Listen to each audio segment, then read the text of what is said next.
Listening to Bad Dog Agility, bringing you training tips, interviews, and news about the great sport of dog agility. I'm Jennifer. I'm Esteban. And I'm Sarah, and this is episode 243. Today's podcast is brought to you by hititboard.com. Hititboard.com has the innovative training tools you need for agility. Having problems with the dog walker A-frame? The Hititboard can fix that. Your dog doesn't like tugging? They'll love the Tug It. Can't move your A-frame around by yourself? The Move It can. Go to hititboard.com and use discount code BDA10 to get 10% off your order. That's hititboard.com. Today's podcast is also brought to you by 1TDC.com. Dog agility can be hard on the dog's body. Help keep their joints and muscles healthy with 1TDC. 1-tetradecanol complex is a clinically studied blend of unique fatty acid oils that can support your dog's joint health. 1TDC promotes a healthy inflammatory response from head to tail. All of our listeners will automatically qualify for a great 1TDC special offer by purchasing online at BDA1TDC.com. That's BDA, the number 1, TDC.com. Today, we're going to ask the question, does your agility dog trust you? And this is a very, very important topic for me, because I think there's a very strong and direct correlation between trust and speed. And really, the name of the game in agility is speed. We want our dogs to go fast. There is a clock, there is a standard that we can measure our performance against. And if we have a dog that can really trust us, we have a dog that can really run as fast as they can possibly run. Now, when I look at the definition of trust, right, I type it into Google and I say trust definition, I get noun, a firm belief in the reliability, truth, ability, or strength of someone or something, which makes a lot of sense. But the one that I want to focus in on, the one that's really relevant to us as dog trainers, is the firm belief in the reliability of a person, right? Our dog has to believe that we are going to be reliable. And when I think of reliability, I kind of think of expectations, right? The dog has an expectation, and we consistently meet that expectation. Jennifer, what does trust mean to you in the context of your relationship with your dog? So you just said the one big word that came to mind as soon as we were kind of tossing around the idea of this podcast and how important this topic is, and that is consistency, right? That, I think, is really where the basis of trust lies. Is, are you asking for one thing and then being consistent? Are you telling the dog one thing and being consistent? I mean, we can almost think of trust as being kind of the opposite of lying, right? Or false information. So how is your consistency? Are you saying one thing and asking for another, or, having different levels of expectation? If you say, I'm going to be outside your house at 5:00 to pick you up, and you show up at 5:15, you might not be the first person I call when I'm in an urgent need for a ride. So I think consistency becomes such a crucial word in this, not just from like the dog training standpoint, but the agility side, the handling side is the cue that we're giving consistent with what we're actually asking the dog to do. Yeah. When I think about the evolution of dog agility, I think establishing consistency and then really emphasizing it has been a big time trend over the last, 10, 15 years in the sport. So as we became more consistent, our performances improved. We had a recent podcast about the rankings, the power scores, and we saw how dogs are just getting faster now, right? And one of the things we speculated was, training and handling, that's all getting better. And consistency is really a big part of it. Now, Jennifer and I and Sarah here, we watch hundreds of videos a month, runs, yes, from a wide variety of people and dogs at all different levels. And one thing that I often see, and this is from all people at all levels, is a situation where the dog takes off for a jump thinking they are going a certain way. And somewhere while they're in the air or as they're landing, they get new information. Right. Right. And so I think this is a situation where trust is broken a little bit, right? And so what happens is two things. One is the obvious, right? Okay, the turn is not going to be as tight as we thought it was going to be, right? The dog is taking off. They're going straight. They took off an extension. We really wanted them to make a tight turn to the left. And now they're, jumping straight over the middle of the jump instead of on the left side. And they didn't put in the extra stride. So the turn is going to be wide, et cetera, et cetera. But that's all well and good for some dogs. And by some dogs, I usually mean like maybe higher drive, tend to be border collies, willing to work under all circumstances. You can be pretty late with your cues, and they're going to keep running all out every single time throughout the entirety of their career, as long as they're physically able to, right? But there are going to be other dogs that are going to ask themselves the question, I took off for this jump thinking it was this, and it turned out it wasn't that, and maybe I almost ran into you. Because, I didn't think you were going to be standing there. I kind of thought we were going to be doing something different. So I don't trust you. And so I'm going to change the way I do agility, right? I'm going to change the way I run. And most of the time, the way they're going to change it is to slow down, right? That's really the safe play if you're a dog who doesn't trust your handler. You were giving your handler more time, right? More time to, obviously you couldn't give me the information at the right time. Maybe if I slow down, you can give me better information.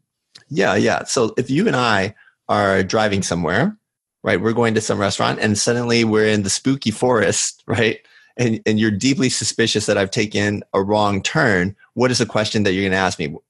I'm telling you, yeah, this is the way. What are you asking me? Are you sure? Are you sure? Exactly. And that's what our dogs are asking us, right?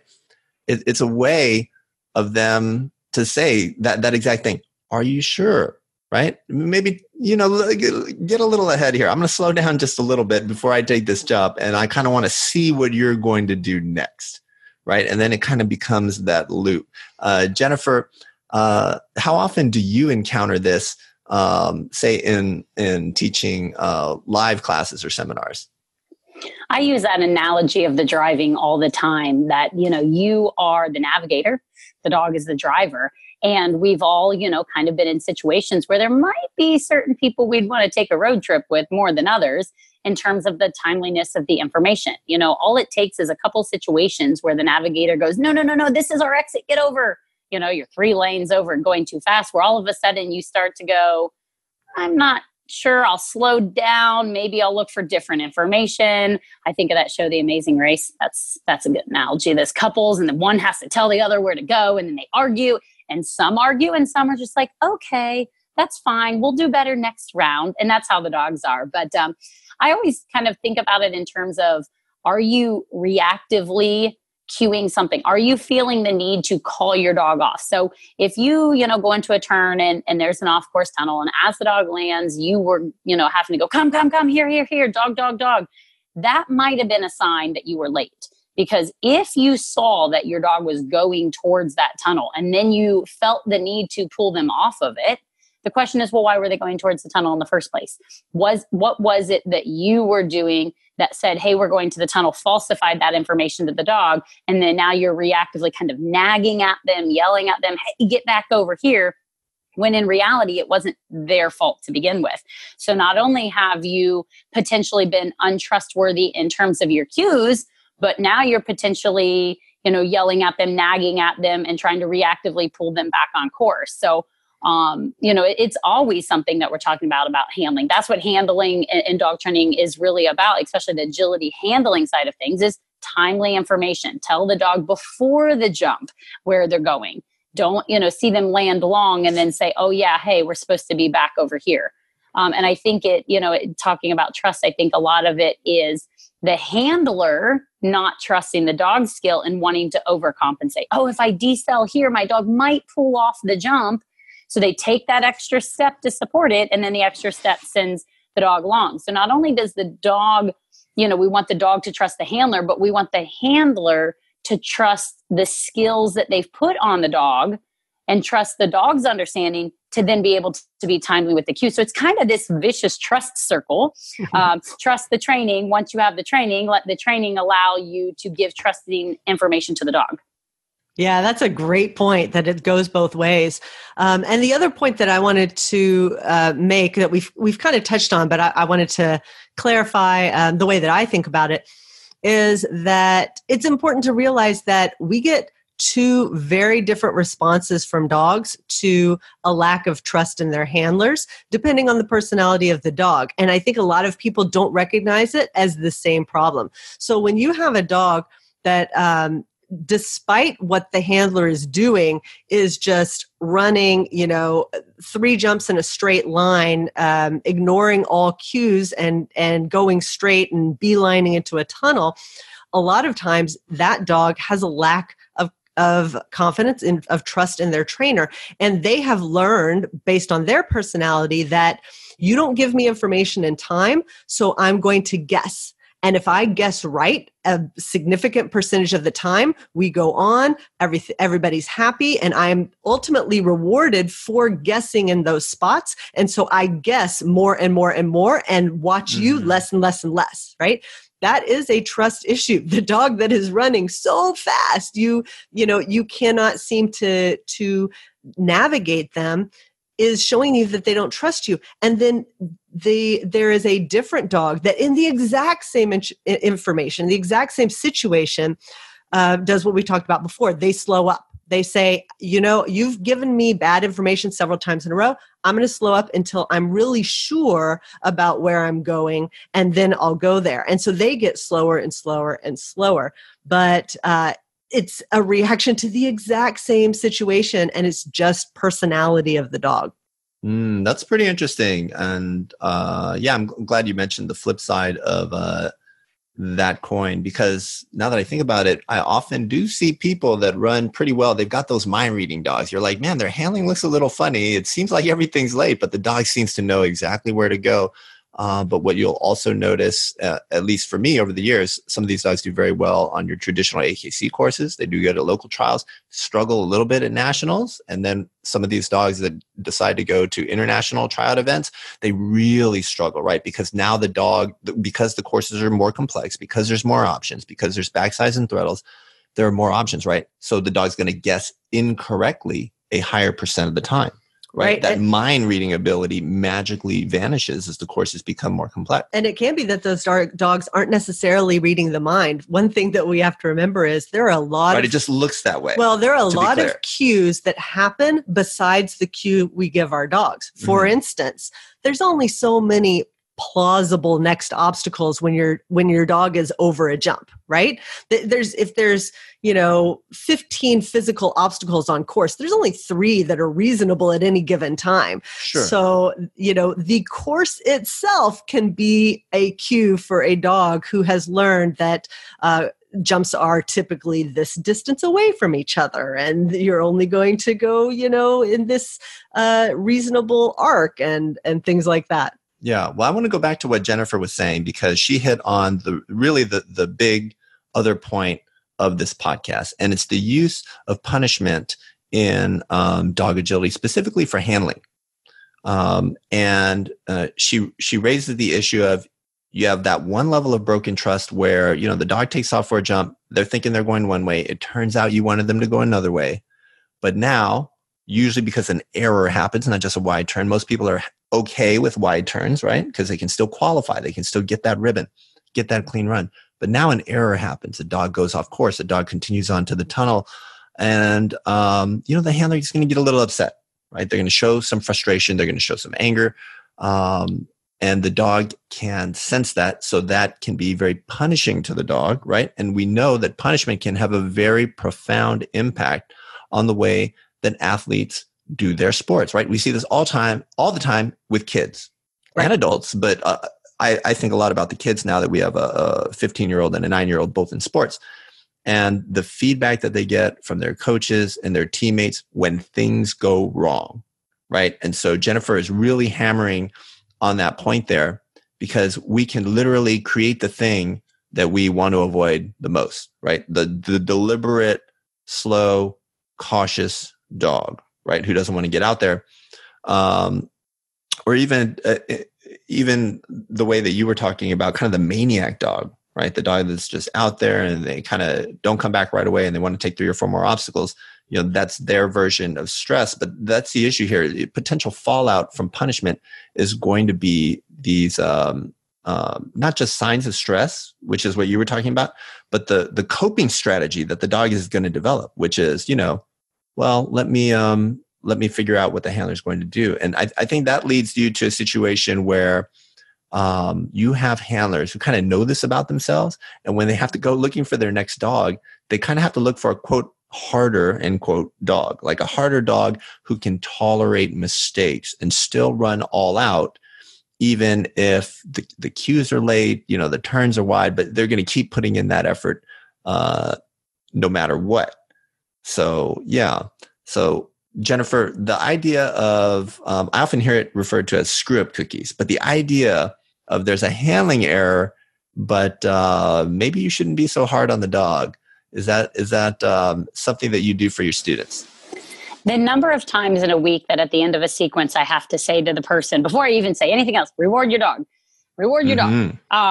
Unfortunately, is way higher than it should be. The handlers typically will stop a sequence, and the first thing they'll do is look to the instructor when there's been a mistake.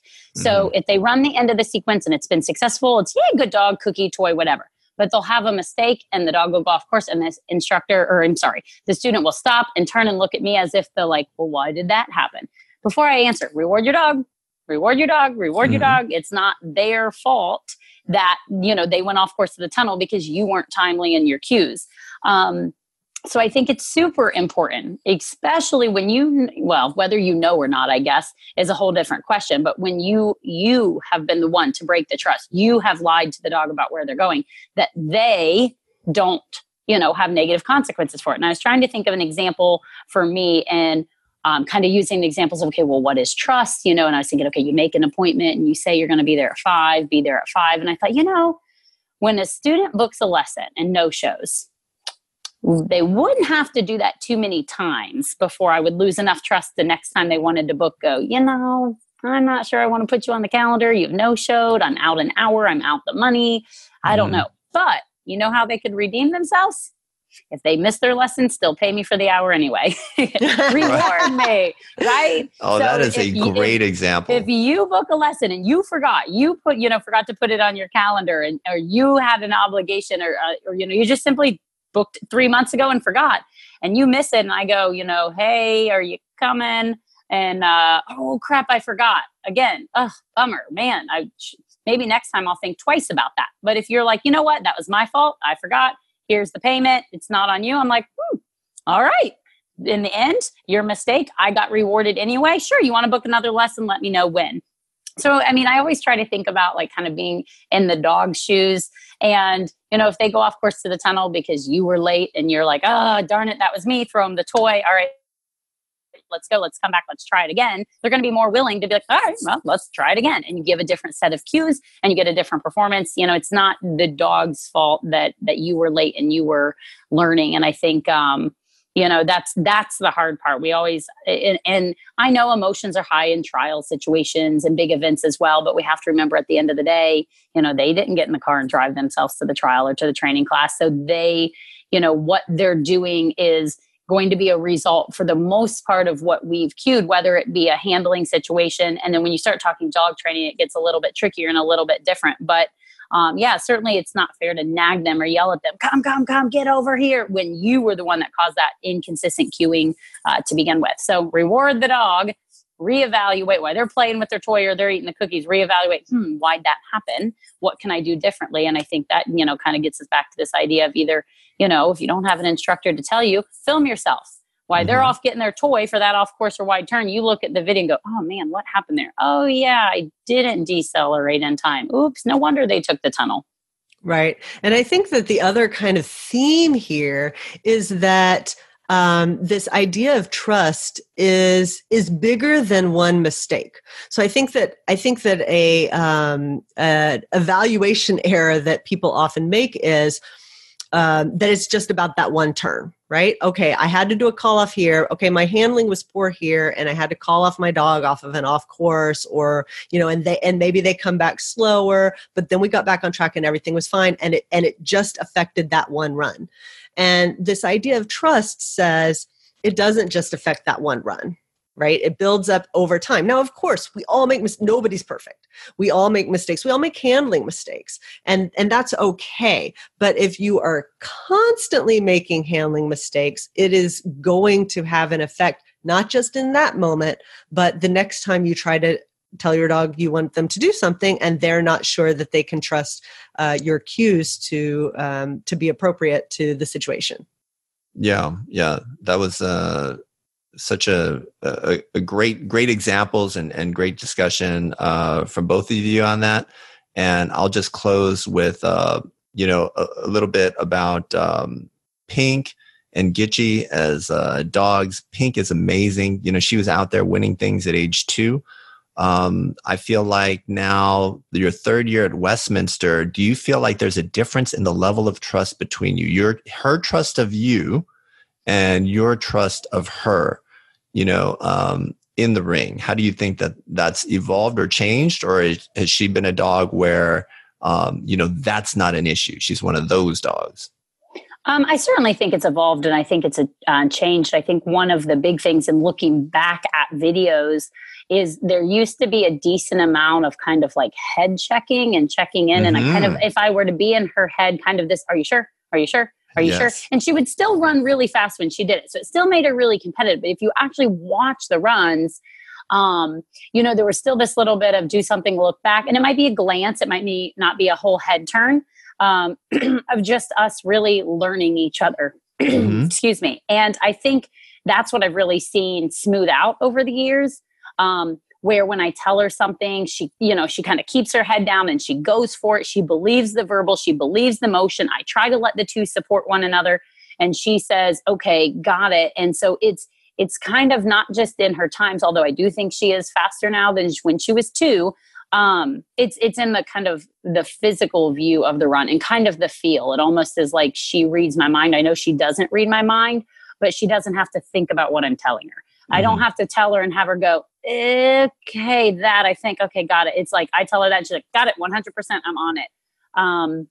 And I try to not break that trust too much so that if I do it, she bounces back and recovers. I mean, I had that very, very, very late cue in the preliminary rounds, and she knew it. She recovered, and she did this whole looking back and are you sure? Oh, wait a minute. That's not where you told me. Oh, I guess we're going here. I mean, it was pretty exaggerated.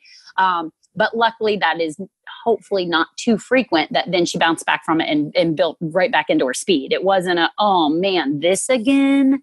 It was like, oops, okay, I'll save that. All right, off we go. So yes, she's always been a pretty good dog in terms of her drive. But if you start paying attention to the little details, even her barking used to very much be a barking because it's like, what am I doing? Where am I going? And now it's more of a like, this is fun. I mean, those are little things you'd have to like kind of compare videos and see or like know her. But I certainly can see and feel a difference over the last several years. Yeah, I think especially for beginners, but also very, very experienced competitors, high-level competitors. When you look at Pink from 2 years ago and Pink at the finals run from this last Westminster, they may not see much of a difference, right? They're like, oh, Pink's amazing then, Pink's amazing now. But Jennifer's telling you about this evolution and the trust between them, and you can see it. I can see it in their performance now. Just it was unbelievable, this finals run, and on a really nice course. And I had the same experience with Gitchy, where she peaked somewhere around year 3 after we'd been working together. And it was one of the things that I told Susan when I started working with her. Okay, we're going to be good. Like, you give her to me, and I'm going to run her, and right away she's going to be in the top 4 local trials, and she's going to do these things. But I say to her, once we get that trust, once she trusts me, once she knows that I'm always in her corner and I'm never going to blame her for any mistakes that are going on, she's going to give me more. She is going to run absolutely all out. And I like to say that a dog can't really run all out until they have that absolute trust. And then you're talking about, real magic there in agility. And that's kind of what we're all striving for. And that's why we have this podcast about trust. So we want you to get out there, develop that trust, and be that reliable partner for your dog.